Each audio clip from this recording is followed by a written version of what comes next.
ఎంత కారం ఎక్కువగా తిన్నా, ఎర్ర కారం బాగా ఇంతంత పోసుకు తిన్నా దానివల్ల బీపీ కానీ, షుగర్ కానీ, గుండె జబ్బులు కానీ, కీళ్ళ నొప్పులు కానీ, చర్మ వ్యాధులు కానీ, మీకు ఏ విధమైన కిడ్నీ జబ్బులు కానీ, లివర్ జబ్బులు కానీ ఏవీ రావు.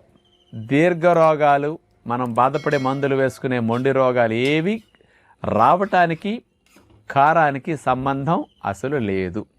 మరి ఇది వినేసరికి బాగా ఎర్రకారం బాగా వాడి ఎర్రెర్రగా తినేవారికి చాలా సంతోషంగా అనిపిస్తుంది. ఎంత మంచి విషయం విన్నాం కదా అని.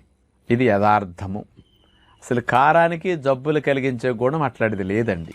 ఎర్రకారం ఎక్కువగా వాడటం వల్ల ఇబ్బంది ఏమిటంటే మంటగా ఉంటుంది కదా నోట్లో పెట్టుకునేసరికి. వాళ్ళకి కొన్ని రోజులు తినేసరికి ఆ మంట అలవాటు అయిపోతుంది. అది పక్కవారికి మండుతుంది కానీ వాళ్ళకేం మండదు.